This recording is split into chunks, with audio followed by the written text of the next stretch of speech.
entre les co-prévenus, parce que au moment porté, Monsieur le Président, on était scientifique et oblige, on ne manquait pas à dire un mot. Mais le prévenu vous dit, l'un des prévenus vous dit, Monsieur le Président, que ce n'est pas moi, je ne connais pas tout le monde là. Nous avons même des cambistes qui reconnaissent Josué. L'autre aussi, son nom, c'est qui encore? Christian, Monsieur le Président. Donc, qui sont habitués, Monsieur le Président, à poser les actes criminels. C'est pour vous dire, Monsieur le Président, que nous, la partie civile, même le ministère public qu'on a voulu acquiser à tort par rapport au mode de saisir les juridictions militaires, Monsieur le Président. Loin de moi d'être l'avocat du ministère public, mais le ministère public a bien fait son travail. Juste pour vous rappeler ou vous faire observer que l'un des prévenus, Monsieur le Président, vient de confirmer que Christian et Josué, Monsieur le Président, ce sont des spécialistes en matière et les cambistes qui ont été victimes ont en train de revenir. J'ai dit de vous remercier.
Place paix Salemaki, les alaki wapi précisément.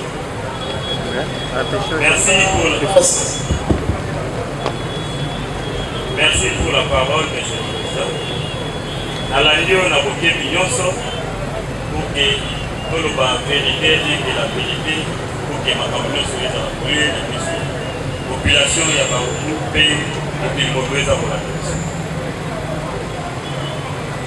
Nao Italie, braquage pour les Salamaki les 9 jeudi, il y a moi où nous avons avril 2026 pour la Oyo.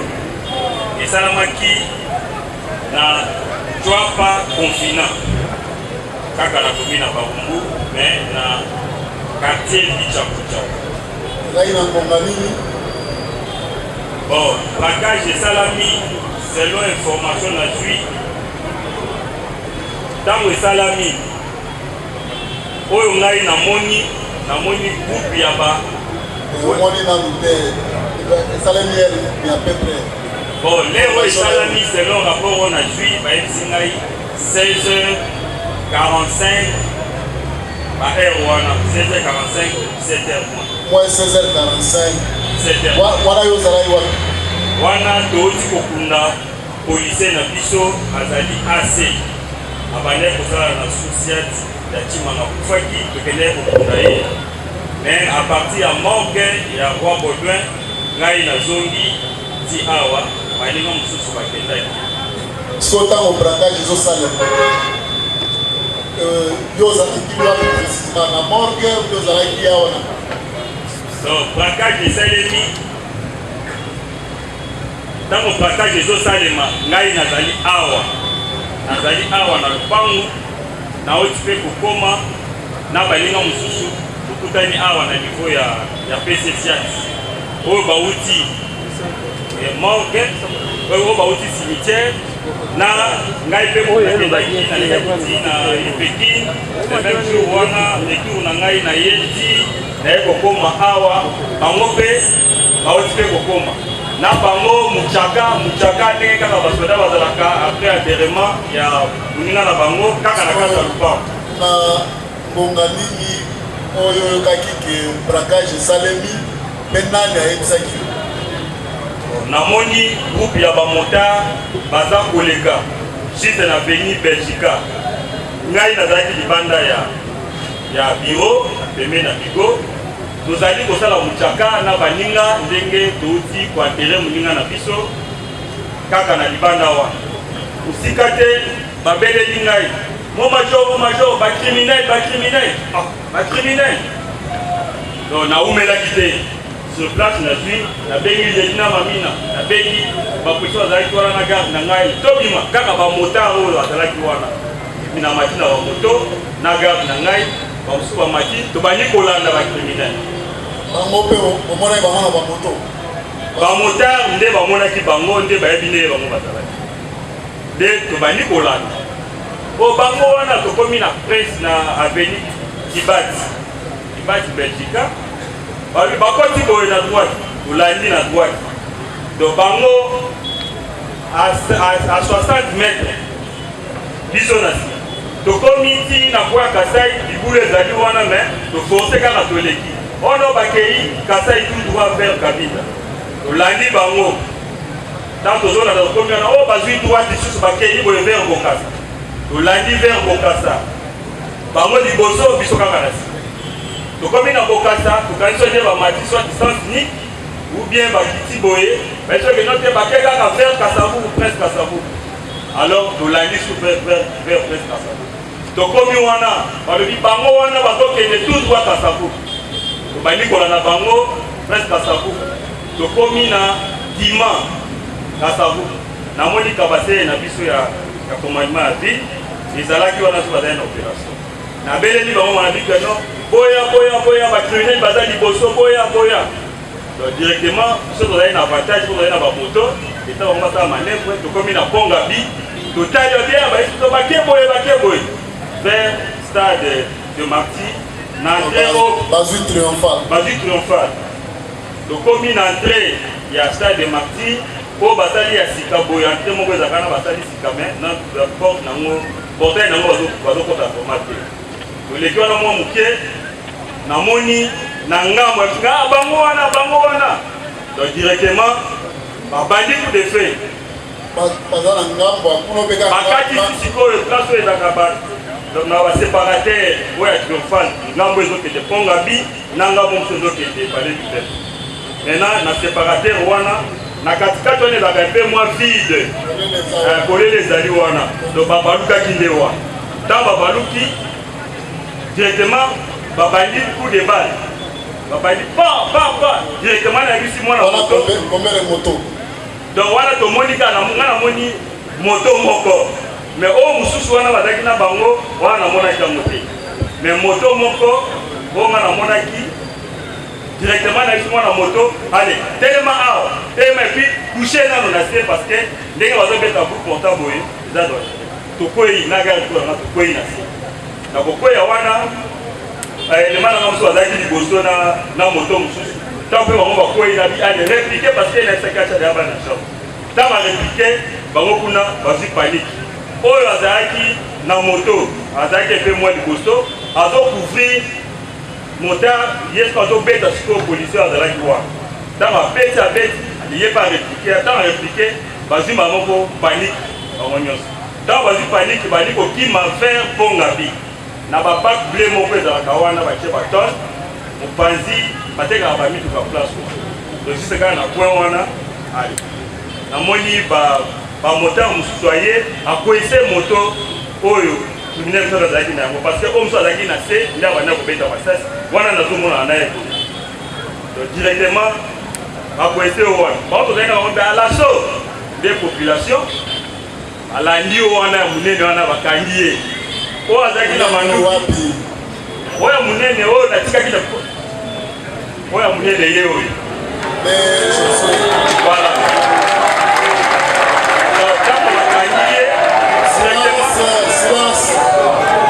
na bakangi ye directement tokatisi baséparateur wana toyoka tolanda tokatisi baséparateur wana directement natali boye namoni siko oyo azalaki na manduki azokima vers kote batekaka bamituka wana ntango azokima vers kote batekaka bamituka nalobi te fona nanga bazala manduki wana parce que ye nde oyo peut-être la cause innocent mais là nana lowa na ji oyo na tikeli ba policier mo bazala ko simba oyo na landi oyo wana azali na manduki oyo azali na moto ou bien sans moto azaki na moto place wana bakwesaki na moto ya mosusu bakwesaki na moto oyo azalaki na manduki azalaki na se azocouvrir na ye biso azocouvrir baninga na ye biso azobeta bamasasi wana pukeno biso tokufa donc directement nde azwi mpe retard po ya komata na moto oyo azalaki na yango ntango moto wana mosusu ayepa akwesei bala moko akwei nde population na bato mosusu bato anekola na bango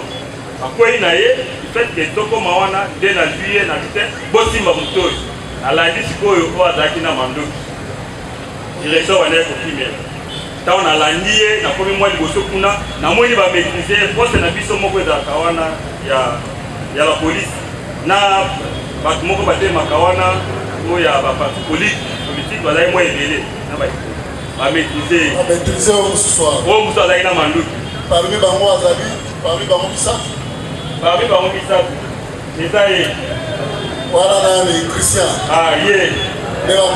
ye nde bamaîtrisaki ye na arme na ye wana arme na maboko ou bien arme na saki ngai da nakomi babi momajao arme na ye oyo bamoko na juillet nazwi nano arme liboso na bie na juillet donc na juillet na bagarde nanga azalaki na bango toye na bango ti ntango nazozonga mpona kutana na oyo natikaki na maboko ya policier wana nakuti bavahir na la police babandi kobeta ye baza kolapide ye mapanga na binono solo tiki oyo boya kokufa nde na somme de coup de balle en l'air population bapanzani nde na récupéré vivant okomi neti na nakomi siko na deux prévenus voilà Josué na oyo mosusu ya moke wana bokangi bango kote ya sida moto wana tokangi bango na triomphal juste kaka esika batekaka bamituka na babac bleu wana na ngambo voilà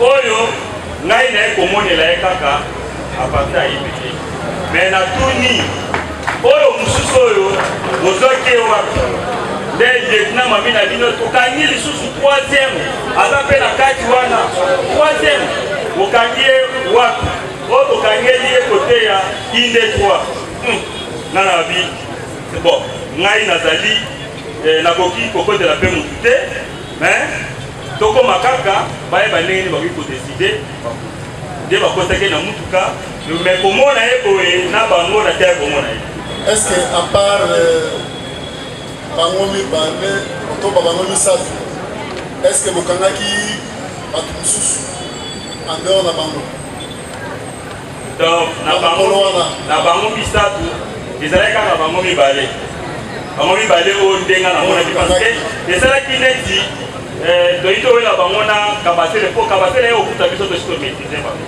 ntango tomaîtrise bango nalingi namata bango na moto mpo toya na bango soit l'état major ya biso ya district ya kalfungula namoni motar oyo napesaki ye na élément moko pour keno aescorte oyo bazoyela na biro te moko pour keno yakikisa ye na yo ozokende na ye wapi alors namoni keno ekozala imprudence topesi motu moko akende na ye akoki mpe kokimisa ye na nzela nde yango wana alingi ayeba boyepesa bayo mibale ntango okangaki bango okutaki bango na eloko nini bon bango mibale ntango neti oyo ya monene ntango naye kozwa ye azalaki apamba oyo ya monene oyo azalaki pamba natiki ye na maboko ya policier na bato moko bazalaki wana nde nalandi oyo banda kotima na mandoki ntango nazwi mpe oyo wana na ye bapesi nga kaka ye na arme oyo azalaki na yango nazoya na ye na bapolisier na ngai ti toye kojoindre oyo babandaki kokoma oyo Christian nde bapesaki yo ye na arme c'est ça oyo ya nzoto mokie voilà sikoyo tribunal alingi ayeba te saki oyo yo okendeki kopesa na komisaria wana ozolaki yango entre bango mibale na maboko na mpe wapi donc des sacs wana c'était sur le champ ntango tozenga tomata nde namoni policier nanga mosu wana yeyo non namoni saki na population na banani bamoto namoni saki moko na policier na yo Oui, ma position là na zaki na bango. Amoni sac na se. Amoni sac. Abila sac na bango ya ngoyo. Wana population eza zo pesa e sac. Sac na ya ngoyo. Oh, sac mususu ya ngoyo. Oh. Agno bobo simba ya ngoyo. Bino tango zo bango mona ba sac. Tango Tango soki bango bazaki na sac na maboko te. Osko tango bozui ba la tsino sac. Sac ezali na se. Donc wana bango tozi bango na maboko neti ya population de laisser zwaki bango. Population dans le bango ndé ko zongo so na maboko ya population. Donc séance tenante. C'est ça pas répéter. Sac wana tango bozui yango. Oui. Nini ezali na kati. Bon, sur les champs, en tout cas, on a fait tout le plateau, fouillé qui a monté. Sur les champs, on n'avait pas fouillé à ça. Fouillé parce que vous qui a braquage et que ma solo est en bongo, ça qui n'est pas poteau qui est dans le bongo. Vous ça qui vous avez identité. En tout cas, sur les champs, on n'avait pas cette intention de fouiller ça parce que bateau bazaki est belé. Bon, population bazaki est belé na ba moteur. Major Yoga, participer à l'obé, la carte ya sac yo memaki kuna mbongo ezalaki mbongo wana eza wapi. Bon, ngai tango na matisi bango na mutuka. Ça na matisi na d'abord yé na moto. Oyo musupe na moto, bayeba wela ye na unité musona na ba technique civil so bazalaki wana po bakena na bango. Nde na critique na moto ngana zaki na yango na bino koke na bango wapi. Ono toke na ona na kuna te ya to comme na bongo. Oui, na zo koma c'est là. Awa na mikanda totangi PV non PV ya saisi d'objet. OK. Babi yone okomisi na basaki okomisi basaki wana kuna na IPK. Oui, basaki non? Oui, ça bon. Parti civil a lobby mbongo na ezaki na kati ya basaki wana eke okangi bato wana ba se déplacer te. Mais mbongo eza wapi na bachombo na eza wapi? Monani te pourtant yondo ezalaki na yango. OK. Olingi koyeba otie mbongo wana wapi? OK. Merci président pour l'éclaircissement na yeba pe. Dans le bar qui s'abango, dans le bar on va côté la Kabasele, dès à ce moment-là ba position bazaki na basaki. Na ba oyo mususu ici bazwaki moi papa ya avance moi liboso. Awa ba ke ko ba ke tozo ke na ba mo. Directement na moni ke na ba ni ko gangela policier oyo ya service civil na ngazo abotola motard na policier abotola kaka criminel oyo ndenga na kiti na moto na zongi suti na sima. Na yesi oyo bozo ke na yo na ko kaka basele pour sécurité na bisaba. Boko teka ka basele. Wana ba motard na ba policier zaina ba moto ici ba avancer parce que zaki na sens au kende ponga bi. Tango ba avancer ngapela tani ko ba ko bika ba ko ta basele. Moyenga na landa bona kende suezate fona kende na ba moti esika so ba zo kende na ba mo na état major to na kaka IPK. Là à ce moment-là, ba policier ba kenda ki koye ngai pe na sai nini na keina arme na zaki na ngo na lieutenant na motard wa memaki ngai to landi ka basele sima biso na moto di tokoti balai du peuple na ndenge toke kobima na IPK na komi na IPK na kuti bakozi bazali wa na esika ke no arme yango kabasele peut-être biso toleki yango po biso toza na moto ekozala peut-être kanabe tina zwi mpe moto ola na bandi kobenga kabasele mais boza place nini nde bayebisinga ke no toza koya bango baleki nzela ya wileri otaka ok bakozi mpe babengi bango lisusu boya awa na IPK nde baye koya na bango na nsima après 5 minutes ou 10 minutes na biso nde bakoti na bango na kati a partir ya kati wana nde babengi nga epai ya sego na ngai major amisa benga no mo major bato bayawa ebele na kati ya lupango akomina awa moye ezali te bakanisi oyo nde bakriminali bazali awa donc wana ozokende makambo makambo asaki ozoloba te mbongo ezali na kati esikoyo na bapolisier oyo bazalaki na basaki na bamotard ezalaki neti carnaval baye na bango ti bazolanda bango na nsima ti na kati ya lupango awa kokoma na kati ya lupango na basaki wana oyo population nde azwi mbongo non na basaki yebisa biso mbongo eza wapi l'argent. Ok. 26 millions. Na mabendi ngai. Major. 26 26 millions à 9 950 dollars. Oui. Et ça va. Ok. Parce que Ngai pe. selon les renseignements, bango mibale nde bazalaki na basaki wana bake epai te sikoyo mbongo eza wapi mpo mbongo parti civile alobi ezalaki na kati ya saki or bino nde boza badetentere ya saki sikoyo mbongo eza wapi mpo tomoni kaka basaki ya pamba mbongo na bacongo ezomonana te ntango babengi ngai epai ya sengo na ngai keno yaka mpo bapolisier bayawa na basaki bazwi na bachargeur na kati ya basaki ngabi bango bakomi kuna balandisi koetendeli ono bayaki na bawewa na bato ebele population ezali na kati ya lupango ebele vraiment soki yaka boyangoza biloko policier nani pesa na okomba ya policier kongo oyo otangisaki mpa na ye parce ata tokoki kocontinue na dossier mais au moins toretrace ndenge nani azwi mbongo apres koyibi fo toretrace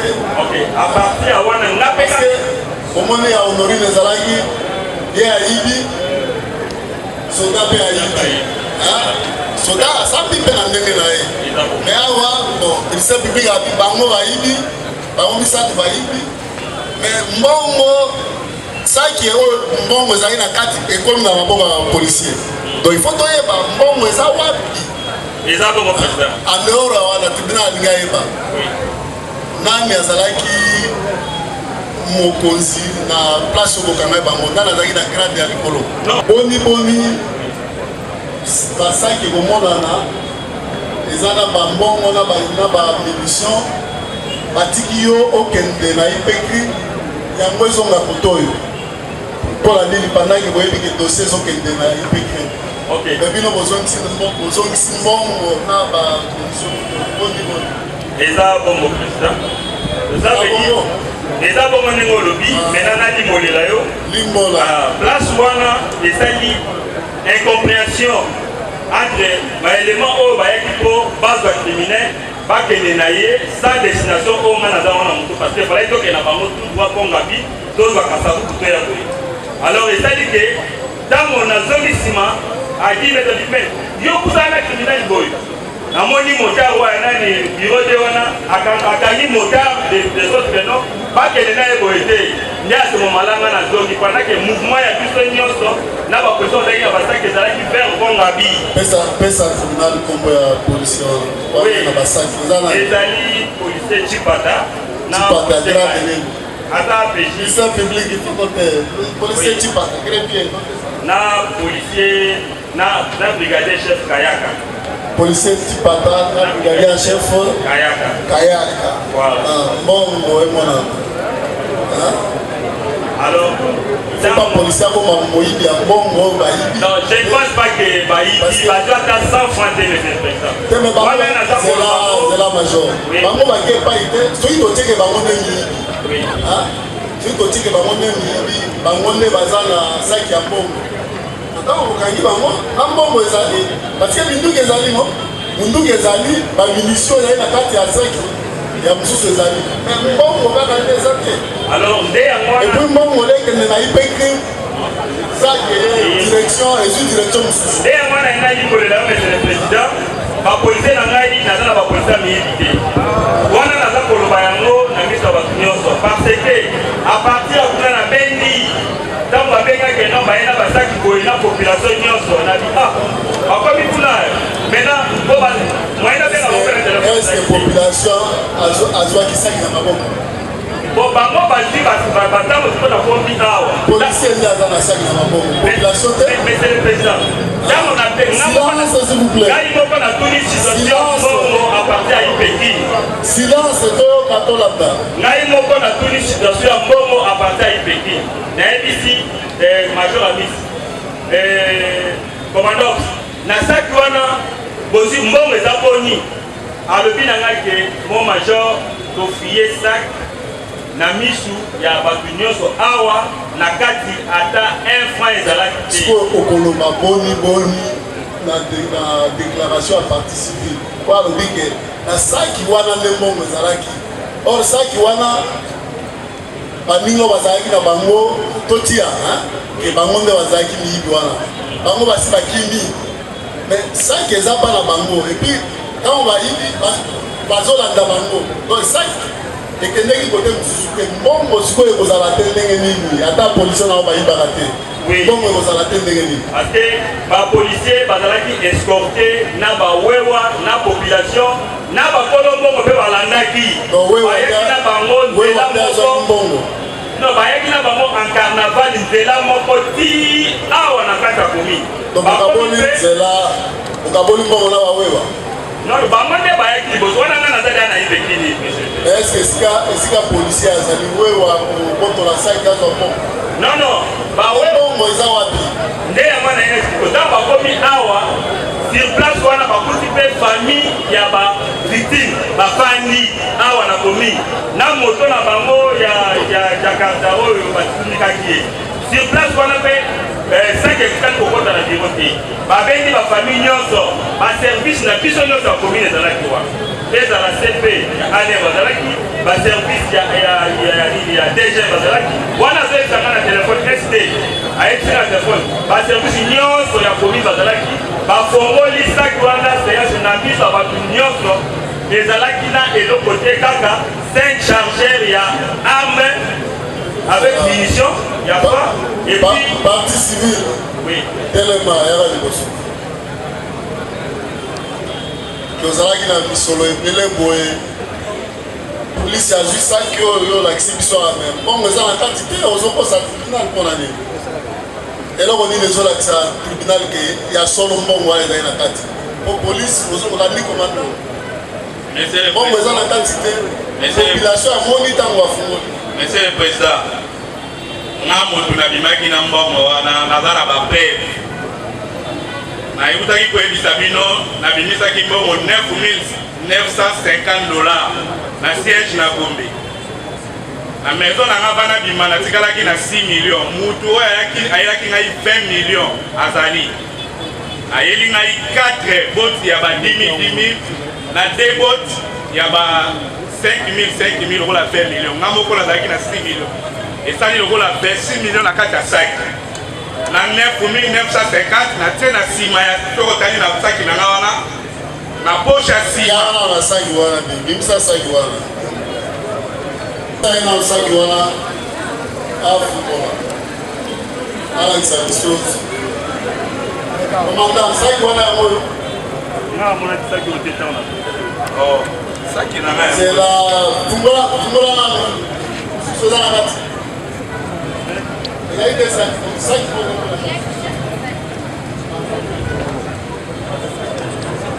ya ngai yango oyo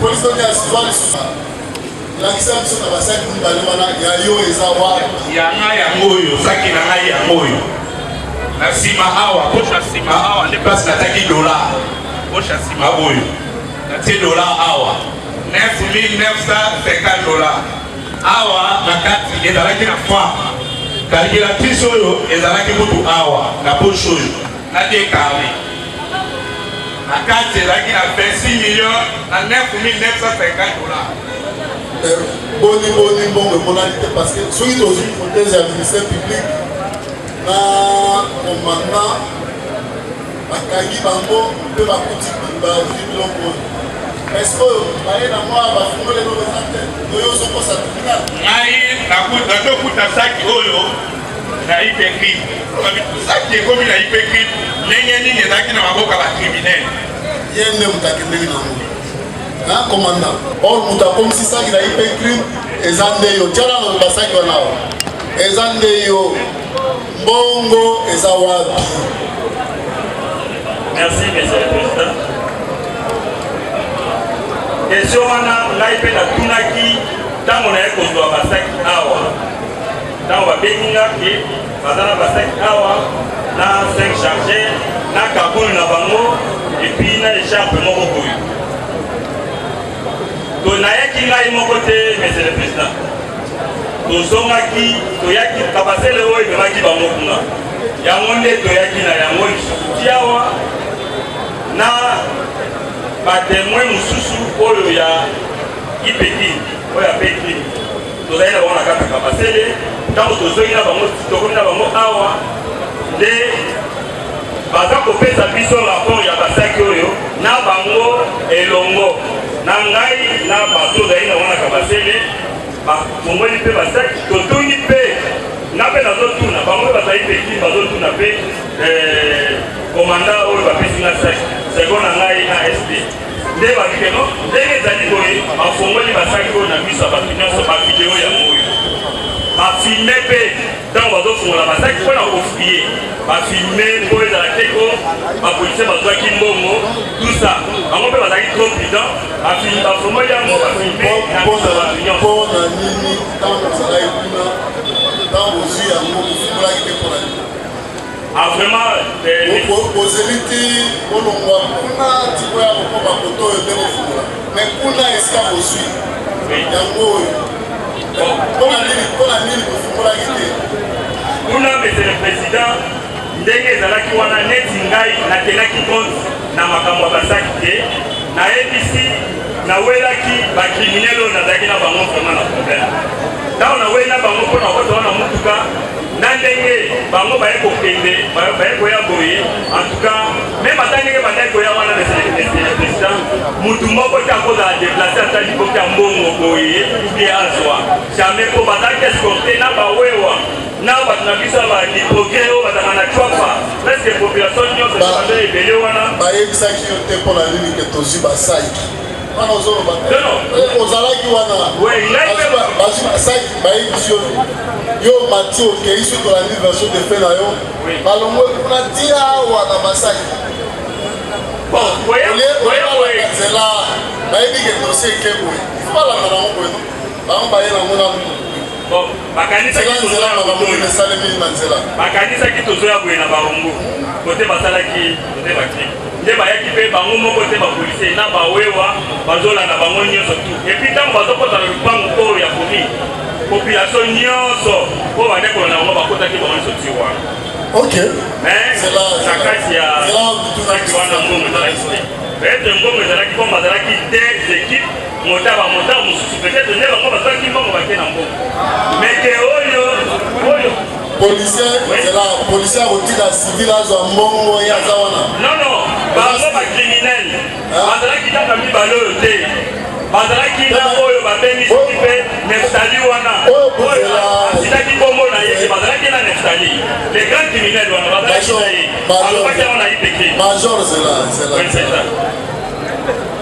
outi koloba wana otalisi biso ndenge okangi bango otalisi biso ndenge bango nde baza bacriminel otalisi biso ndenge ozwaki minduki oyo tolakisaki awa na bamilisio na basaki outi koloba sikoyo ndenge okangaki bango olakisi tribune ntango totuni yo omonaki kombele moto olobi mibale kaka bango mibale moto bibi nga namonaki moto awewa o bameyoka awa tozali na bango ntango tokomi kote ya triomphal bango nde ti bomaitrise bango boretrouve basaki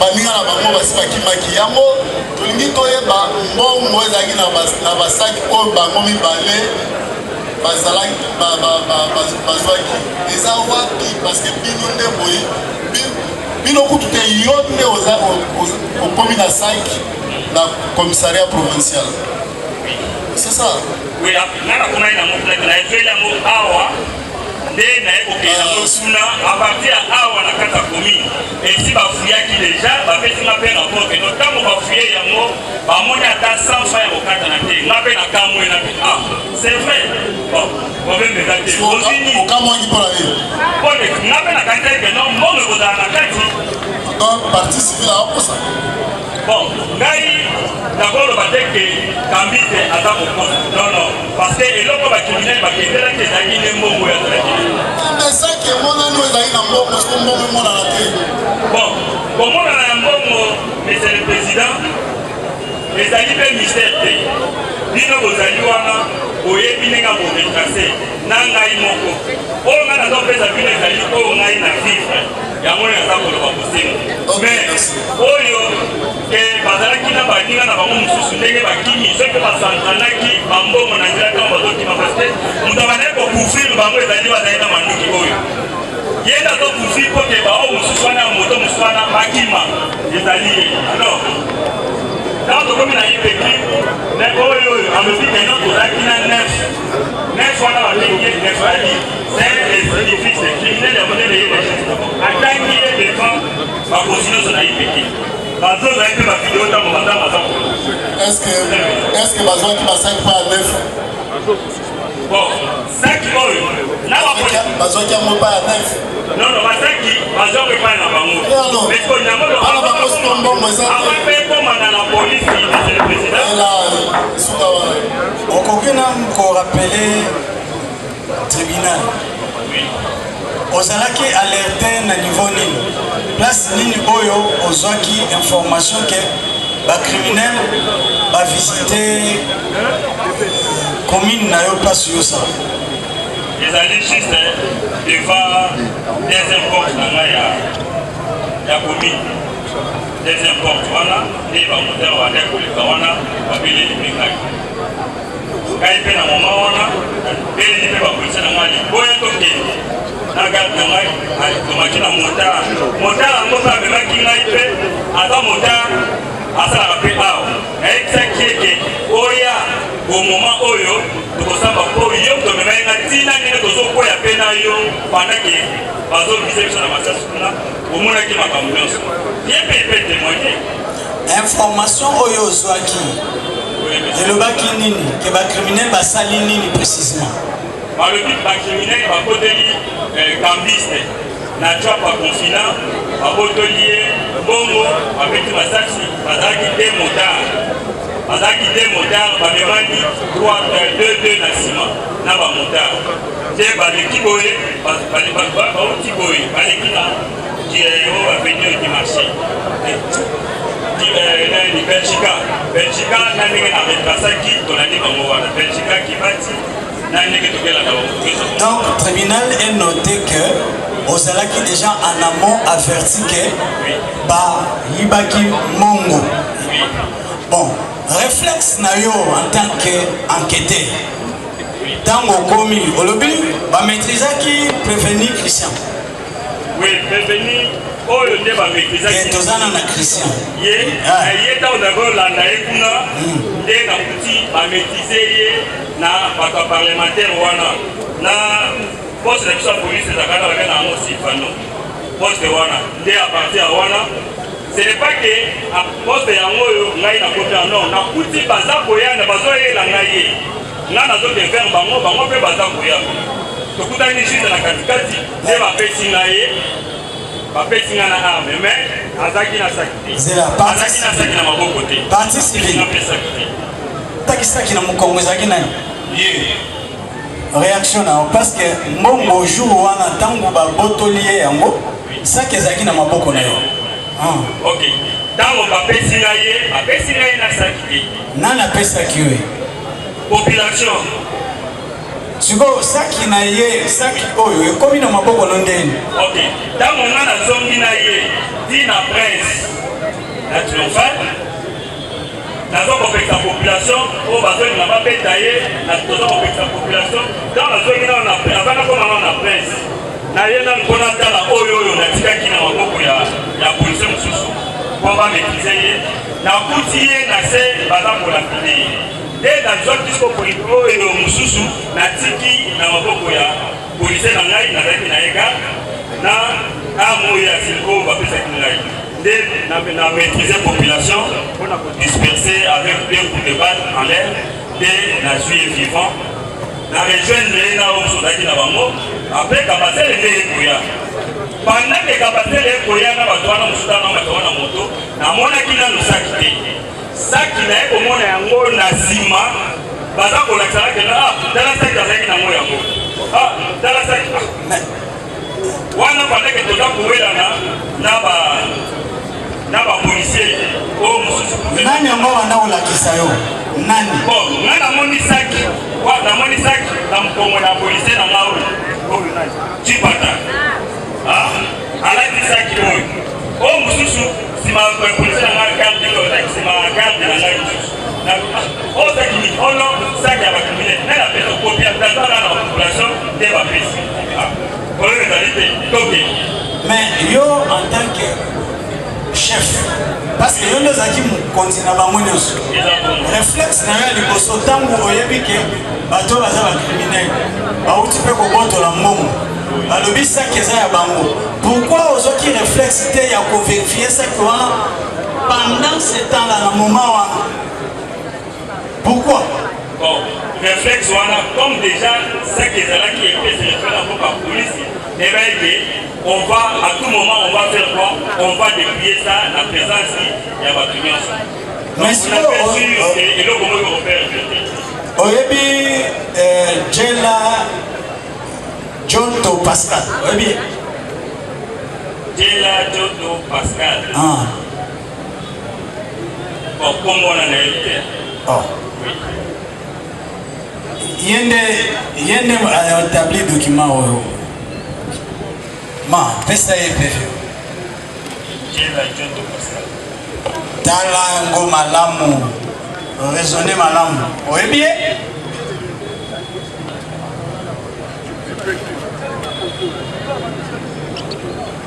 Oui, Azali Major. Tala document là bien. Les années procès verbal de constat. Voilà, baïta. Et la kisini? Les années constat au Bango Asalaki. Na constat on a balobini. Babi yonde muntu memaki des sacs oyo. Voilà. Mais tout à l'heure là au outro wanga no lobi ke sac yo noir et bien moté. Commandant policier. Cela veut dire sac oyo.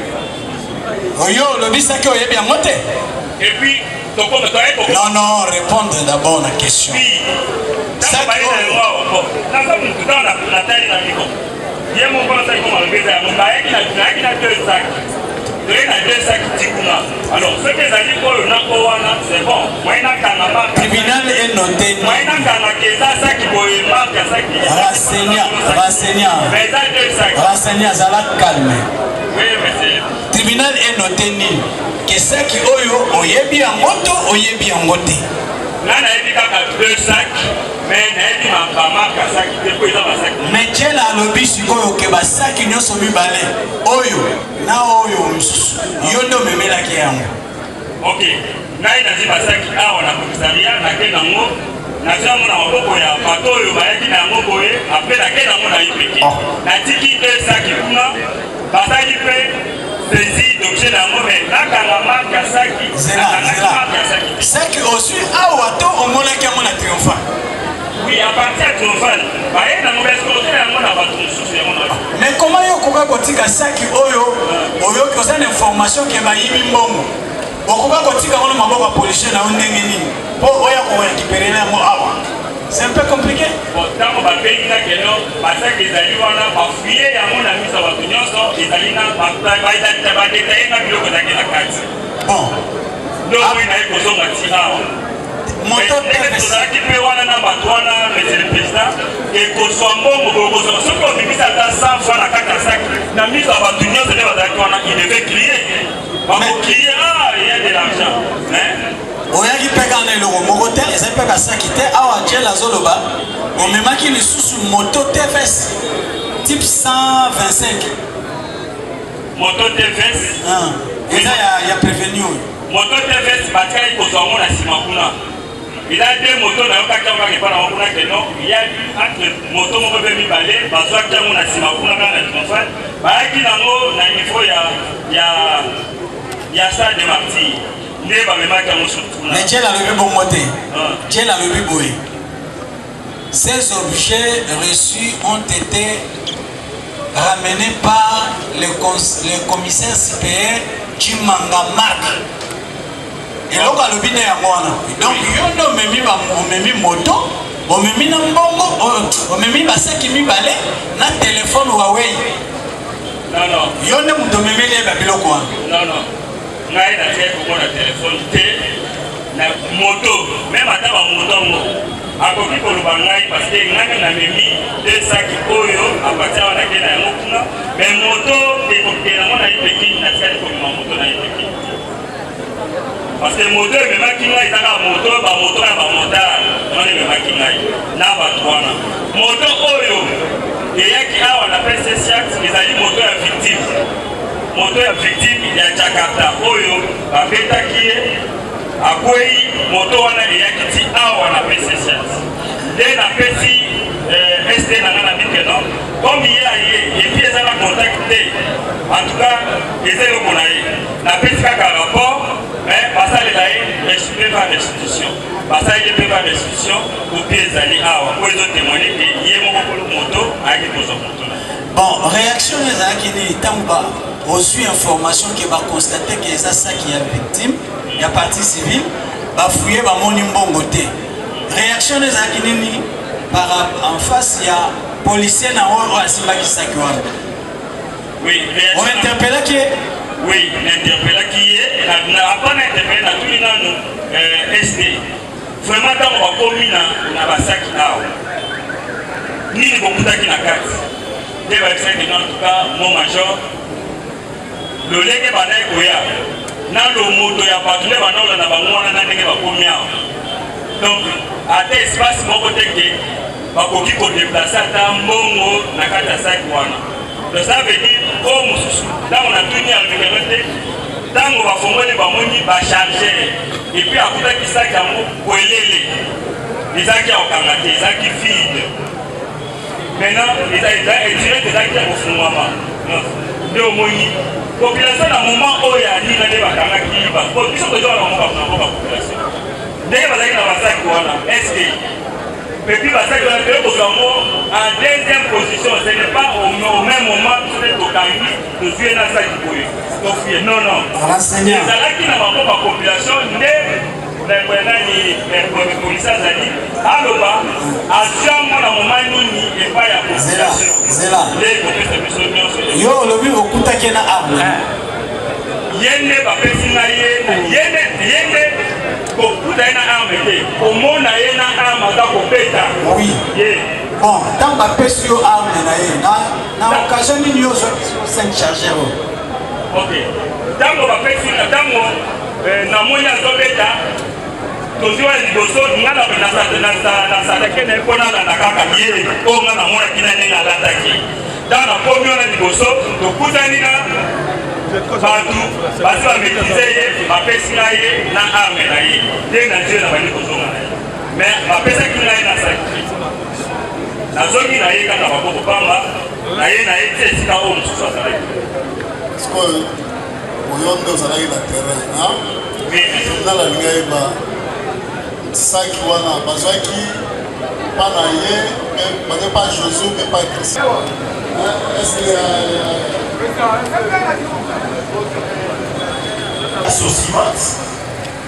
à 15h et à 17h, avec les mêmes motos des agresseurs, on peut arriver à Baoudou. Ainsi dit, Monsieur le Président, la description faite par la victime Salomon, la partie civile Salomon, sera au moment opportun corroborée par la projection de vidéos à notre possession. Nous avons dit que voici les deux criminels ici, Monsieur le Président. Après avoir opéré, ils avaient apporté les sacs, Monsieur le Président. Et chemin faisant, Monsieur le Président, pourchassé par les éléments de la police nationale congolaise et maîtriser les mêmes jours et presque au même heure, Monsieur le Président. Parce que ça devient sous forme de coutume ou de jurisprudence qui ne dit pas les noms, Monsieur le Président.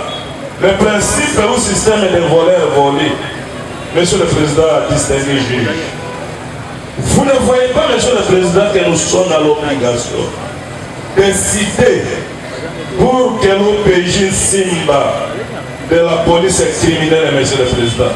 Parce que nous avons eu à procéder à l'autopsie du dossier physique, monsieur le Président, dans les 30 minutes que vous nous avez accordées, nulle part, monsieur le Président, l'OPJ Simba fait allusion auprès de qui il a eu à obtenir ou saisir, c'est ça que monsieur le Président. Mais il vous dit d'une manière hasard et d'une manière divagatoire. Non, monsieur le Président, c'est lié parce que le sac a été retrouvé entre les mains de l'OPJ Simba, du commissariat provincial, de l'unité de police criminelle, de venir nous dire où se trouve l'argent qui était là, monsieur le Président. Parce que nous sommes un parti civil. Il y a victime. Monsieur le Président, ça n'a pas quand même des jours aussitôt volé, porté par M. Christian, monsieur le Président, protégé par le tout-puissant Josué, qu'on va, au moment portant, on va vous faire voir comment tout soit vite de Tchango, monsieur le Président, et directement arrêté ou interpellé par la police, et la police qui vous amène le sac vide, monsieur le Président. Où en sommes-nous? Les avons trouvé ce tribunal de faire comparaître l'OPJ qui était en contact en premier de monsieur le Président avec une autre sac, parce que nous l'avons reconnu, c'est notre sac, mais pourquoi vous présentez ça et garder le contenu du sac, monsieur le Président? Voilà ce que je voulais formuler comme demande, monsieur le Président, et en faisant cela, vous allez faire une œuvre sous réserve. D'être compris par les confrères. Le tribunal appréciera l'opportunité ou non de cette demande. Oui, maître. Merci, monsieur le Président, pour la parole accordée. Si abondamment, par rapport à l'interprétation que vous avez fait, nous disons, monsieur le Président, les prévenus ont été arrêtés sous la première publique par des éléments de la police. Ces éléments de la police travaillent à la maison communale de Bambou. Et ces éléments de la police qui avaient amené les prévenus auprès de leur commandant Siat. Et c'est comme ça que le commandant Siat va les acheminer auprès de la police criminelle, auprès de la police provinciale. Monsieur le Président, nous estimons à ce qui nous concerne que la comparution de toutes ces personnes-là est nécessaire. Parce qu'ils vont vous dire que les sacs nous a été remis par XY dans telle ou telle circonstance. Je dis, monsieur le Président. Merci, maître. C'est la même demande au tribunal apprécié. D'ailleurs, il y a le commandant qui va comparaître. On a expliqué tout à l'heure. Après, ici, c'est le commandant qui vient. Oui, côté défense. Merci, votre honneur, pour la parole. Je crois que nul n'est besoin d'encourager toute forme de violence qui peut se faire ou qui se vit dans la ville de Kinshasa. Donc, aucunement, ou la question qui se pose aujourd'hui, c'est pas s'il y a eu violence à l'agression ou pas. Mais la question de quoi c'est qui est l'auteur de cette agression-là. C'est celui quand même de l'enfant. Puisque les faits sont là, le monsieur a été dragué, les faits sont là. Je crois que nous sommes là pour répondre à des questions précises. Qui est l'auteur de ces actes-là? Et je crois que pour aller un peu de manière ramassée, nous étonnons. Et je me réjouis de voir la réaction de la partie civile.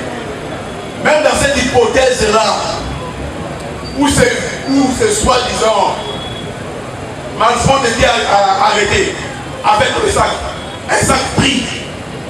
Si nous allons dans l'hypothèse impossible, où quelqu'un aurait braqué un sac, oui, on peut le pousser pour voir braquer le sac. Et le contenu du sac, puisque le sac a été récupéré par l'OMP et c'est la police des OPJ. Le contenu du sac est où? C'est à charge de qui? Car c'est là le thème que nous allons revenir. Nous voulons faire observer certaines choses.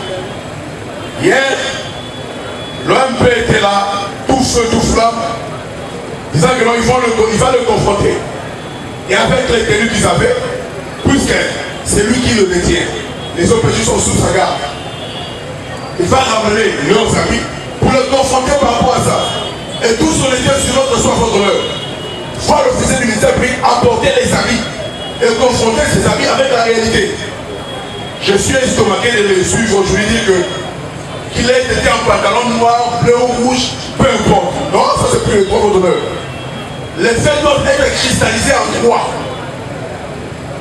Mais quand lui-même vient vous dire que qu'est-ce soit pendant bleu, rouge ou noir, ça c'est plus le droit. Votre honneur, l'aide, si devant prévenu, Christian a dit qu'il était en pantalon chocolat. Il a dit, il a répété à plusieurs reprises. Il y a même des images sur ça. Et lorsque la partie civile vient nous dire que non, il était en kaki. Mais que faire pour le confondre? Puisque le ministère pays continue à garder la vie. À charge de qui? À charge de Christian. Christian veut une âme. Le PV là. Christian a dit, je n'ai pas signé un tel PV. Votre nom, la vérité est têtue. Et la vérité nous suit jusqu'aujourd'hui. Lorsque la partie civile est venue déclarer, il n'a même pas cité Christian comme étant la personne, bien que ses faits sont punis. Il n'a pas cité Christian comme étant la personne qui avait l'arme. Il n'a pas cité. Lui, il a parlé de Josué. Prenons cette hypothèse-là. Alors, où est-ce que découle le PV selon lequel Christian avait l'arme, votre honneur? Alors, si on parle de combien de décisions, oui, il y a eu un braquage, nous le déplorons, nous le condamnons. Mais qui est l'auteur de cela? Qui est l'auteur de cela, votre honneur? Donc, lorsque les faits se contredisent, quoi retenir? Nous ne sommes pas là pour faire plaisir aux gens. Nous sommes là pour établir la vérité. On les poursuit pour faute de 20 millions et 9 millions 950 $. Votre honneur, qui était connu dans ces sacs, lequel sac récupéré entre guillemets par la police directement après quelques minutes de l'opération, et on vient retrouver les sacs frites, votre honneur. Où est parti l'argent? Puisque là, naturellement, on dit qu'on est arrêté. Où est parti l'argent, votre honneur? Peut-il être poursuivi du fait de ces montants-là qui étaient même pas de ces sacs-là? Donc, nous allons revenir quant à ce, votre honneur, si je peux me faire compléter par mon esprit compétent. Merci, oui. Rapidement. Monsieur le Président, encore une fois de plus, nous trouvons dans cette incertitude du ministère public qui est complétée par la partie civile du fait que le ministère public nous apporte, bien vous amène les personnes qui ne sont pas les acteurs de cette infraction, Monsieur le Président. Vous allez ici comprendre que lorsque la partie civile prend parole pour vous présenter, pour vous dire les faits tels que ça s'est passé, il y a plusieurs contradictions. Et en s'alliant au ministère public, qui amène aussi des PV, qui amène aussi donc il vous amène la désillusion dans des imaginations. Monsieur le Président, ici nous voulons poser la question, nous voulons faire poser plutôt la question à la partie civile, de nous dire qui est essentiellement, qui est la personne en question qui l'a saisi. Puisque tantôt il vous dit que c'est Josué qui m'a arrêté, tantôt il vous dit que non, c'est Christian qui m'a balancé par terre. Mais voyez la masse de la partie civile, Monsieur le Président, vous allez comprendre que ce serait impossible que cette personne, si mince puisse la saisir et les tourner par terre comme un sac. Monsieur le Président, pour finaliser, vous allez aussi comprendre qu'il vous dit que c'est Christian qui avait, c'est Josué qui avait l'arme. Tantôt il vous dit que non, Josué c'est celui qui avait la moto. On est peu confus par rapport à ces allégations. Et on se demande ici réellement, ce sont les personnes ici déférées par le grand groupe qui sont les acteurs de cette invention, ou bien il s'agirait d'autres personnes. Telles sont les questions de cette présidence. Parti civile, on a dit. Parmi contradiction, je venais et papa. Tantôt, là, les Christians à Kanakio, à télévision, tantôt à poésie, et avec les Mouki, tantôt à Josué, à télévision, finalement, les amis, parce que pour aller, ils ont abandonné, ils ont abandonné. Utilisez le micro, quand on a la balaque, na moto na sac, ye bupatele ngai alanga ki koto na sac. Ye. Soit aïe like les sacs pour les enfants. Quand on dit là, est-ce que vous voyez par là, avant, ou bien au moins il va moko ayebi ke ozalaka kambisi nde ateki yo nayebi bango te bango bayeba ndeni ozala pe jour ala ekele naefakuna bango osuspektaki ata mokima moko te nasuspekteli okomoko te ntina mokima na ngai nasuspektaki ate mokimoko te zela na avoir répondre la question na bongo bongo ya kozala bongo nayebi ete aloko naza clair on azoloba wana kelendo ye kotilita baza témoin nayebi otelika nde témoin eske nango babilité cela c'est s'il vous plaît ça va ok ça ezongisala no micro pa nani liboso oyo banamonaki ezalaki ye nga banai kohopitalizenga moto ya liboso oyebi ndenge nini oyo azoboye oyo ezala eza ye lakisa tribunal ya solo ke eza eza ye ndenge nini ye wana bana nazalaki humanité te nazalaki normal ayebi biloko te namonika mama moto ekutina ya sote mama na saki yene za okumba yene na sima ye wana okumba te asote na moto asotele mama saki ntango na ngai akotese saki na ngai alibisi moluki ye na moluki ntango namoni moluki nde naye kokomprendre ke eza bakriminele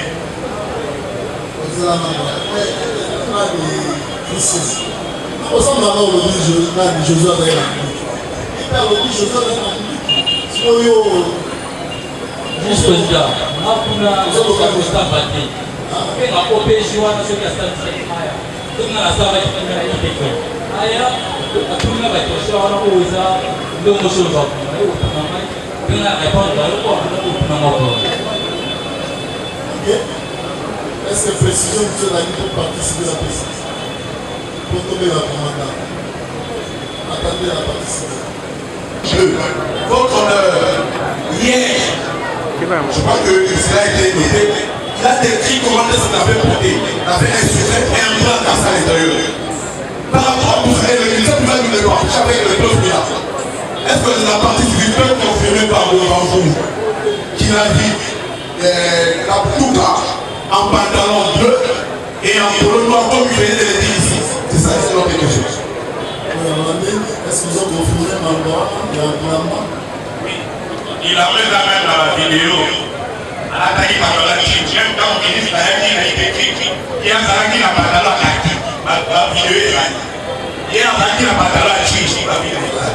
Quand vous avez la kaki, il a l'exemple de la manière. Kaki, les gens sont toi, moi Kaki. T'es né, t'es Kaki.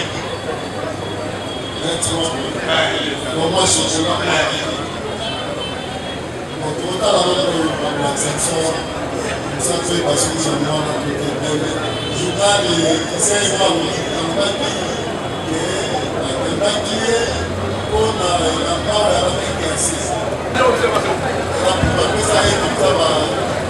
Il faut que notre dernière observation. Et aujourd'hui, on parle du sac.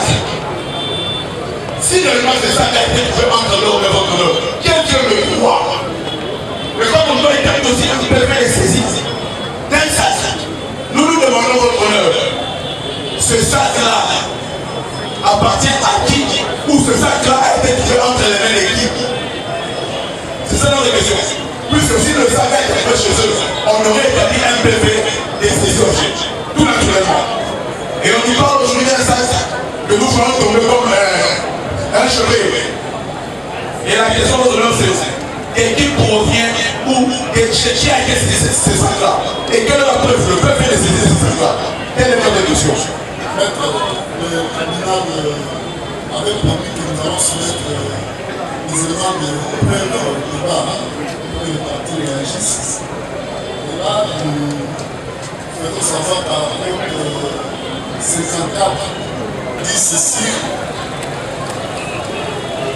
accompagné de ces objets qui ont été ramenés par le commissaire supérieur adjoint Timanda Marc en Sudan.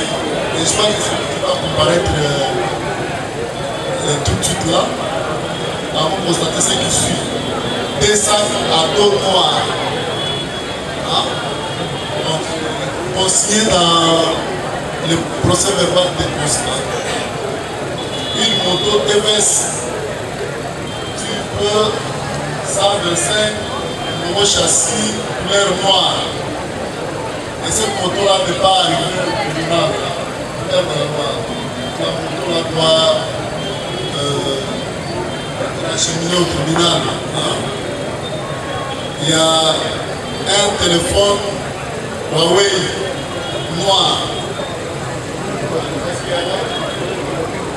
Également, il faut amener des histoires volées, il ne faut pas rester avec des malédictions. On a Ibi, on peut Ibi. On a le temps de se soulever côté. Donc, le tribunal, les femmes, on a un mot.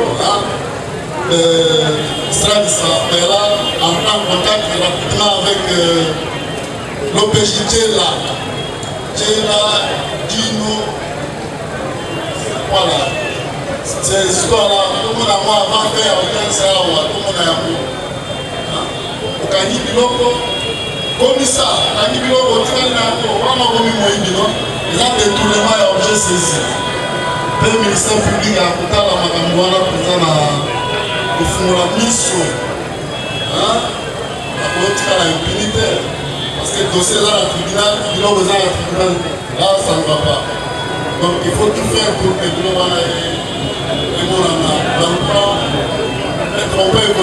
nous soyons bénéficiaires de retrouver, monsieur le président, l'argent qui était contenu dans les sacs et présenté devant vous, monsieur le président.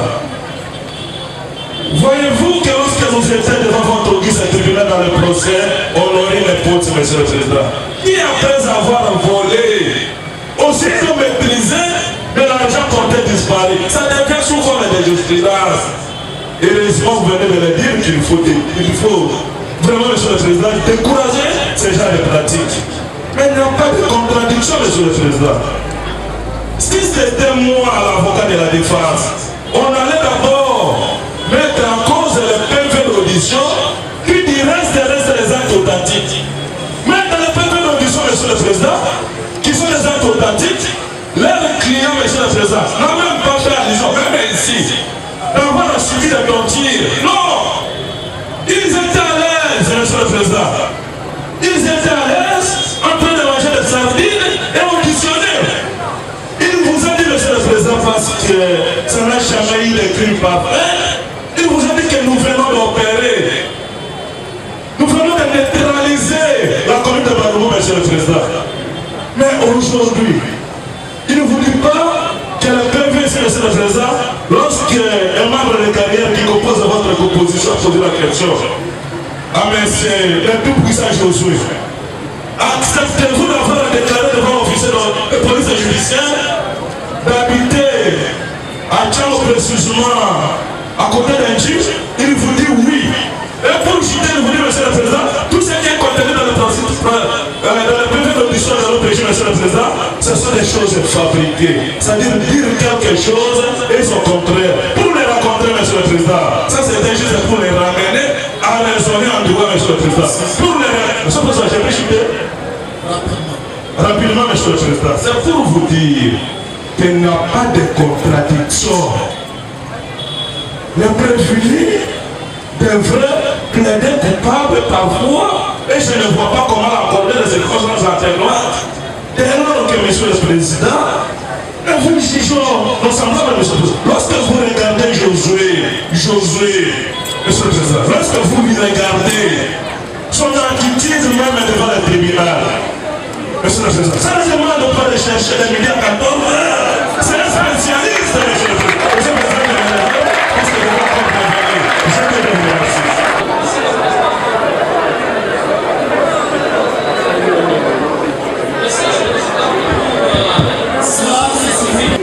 Les deux prévenus, depuis les lieux de la commission du crime, en passant par l'hypercrime, jusqu'à ici devant vous, votre honneur, les propos et les considérations de la partie civile demeurent concordants.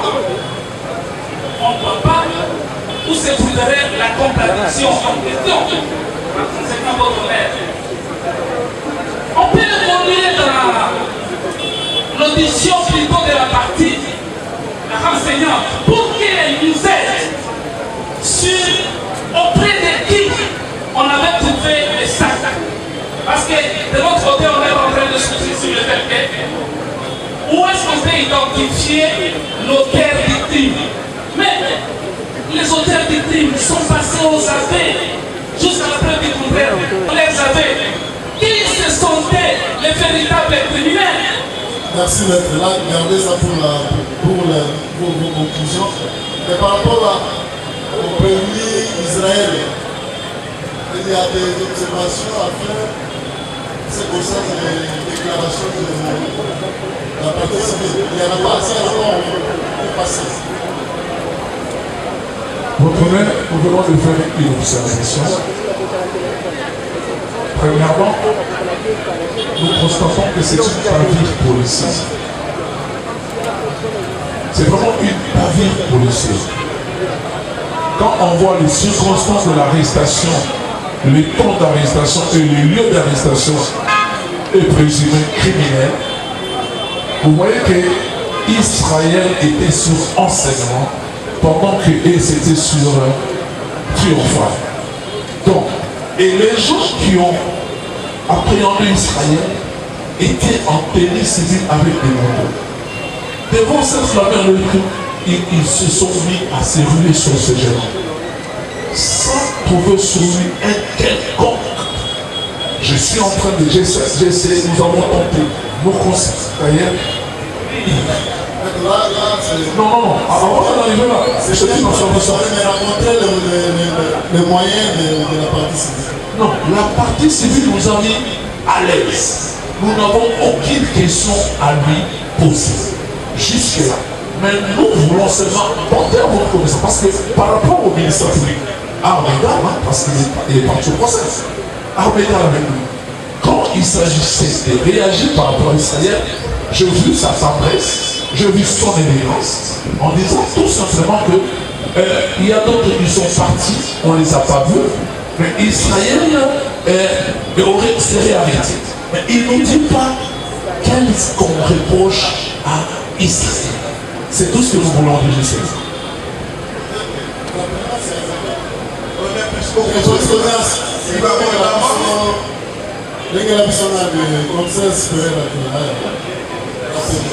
D'abord, Monsieur le Président, pour répondre à Israël, vous allez vous rendre compte que quand la partie civile a pris parole, elle a dit au tribunal israélien qu'elle ne fait pas partie de ces gens. Ça, c'est un peu à retenir. Mais nous sommes surpris quand même le ministère public, le maître de l'action publique, il est en train de tâtonner un peu, il n'est pas précis. Monsieur le Président, nous prédisons que nous avons vu les dossiers et nous faisons référence aux 15 choses. Nous sommes tombés sur les procès verbaux des différents prévenus. Et à la côte première, l'audition de l'OPJ, le commissaire supérieur Tio Pascal, qui a entendu le prévenu à son niveau-là, il a dit ceci. Code numéro 3. Les deux prévenus cités, parce que le ministère public a dit que le prévenu d'Israël peut-être qu'il est là-bas à 15 ans, où il était à son pied de formation, mais il peut s'associer à cet aux prévenus ou les autres. Et donc nous sommes sur le sujet. Le ministère public. Or, il est constaté par les déclarations des têtes prévenus qui ont été de la manière dont ils ont procédé ce jour-là pour procéder à leur braquage. Il a dit ceci. Les deux premiers cités, c'est-à-dire Kaountouka, Moussoka Josué, ainsi que Kalabayo, Mouïla Christian, sont passés aux aveux, reconnaissant leur participation active au braquage, tout en citant leur côté en fuite. Et il continue en disant que, comme précisé, avoir utilisé des armes et 3 motos, ils ont également relevé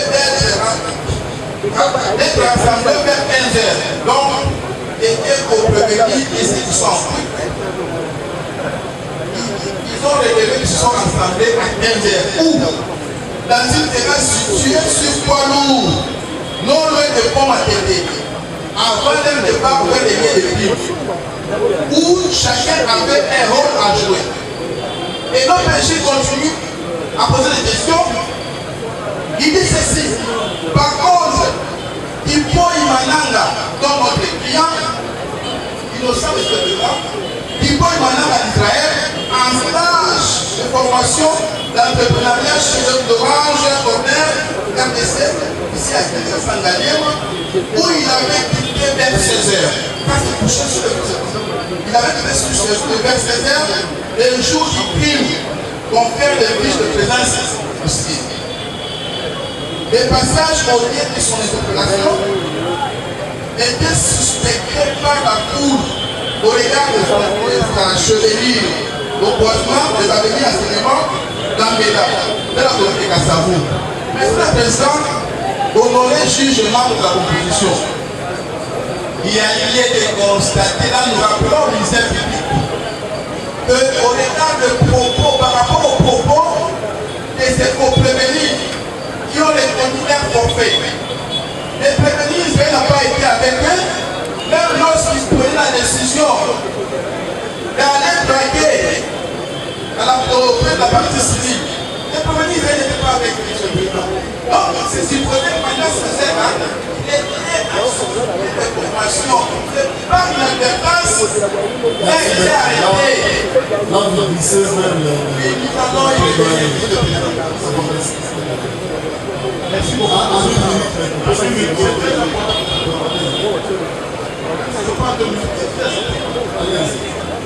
Monsieur le Président, moi je crois que la partie civile nous a pas rencontré.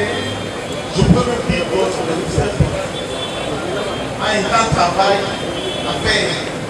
Et le ministère public, c'est l'opposition qu'il a fait. Il n'a mené aucune enquête. Aucune. À part lorsqu'on a déféré les prévenus à l'auditorat, c'est juste un projet d'évaluation qui s'est fait. Vous venez dans les dossiers, monsieur le président, que le président n'a mené aucune enquête. Je prends connaissance au président. Il y a une commission qui a été créée à l'Italie où il y avait 4 officiers, tous des majors. Ils se sont transportés à Orange, là où notre Israël est en fonction. Ils ont eu toutes les réponses. D'abord, la liste de présence, les photos, parce que la formation qui est là, c'est très simple. L'ambassade hollandaise est impliquée dans cette formation. Orange et Inalfi est impliquée dans cette formation. Tous ces qui ont cette formation est explicite. Il est identifié à l'accord au retrait. Et je vais prendre maintenant comme connaissance au ministère public. On n'a pas fait.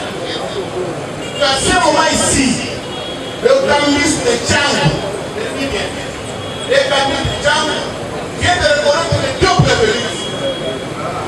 Nous sommes en train de le convaincre pour qu'ils viennent à l'audience. Ils disent qu'il y a des promesses parce que même si nous venons avoir des relâches, nous sommes en train de les convaincre, monsieur le président.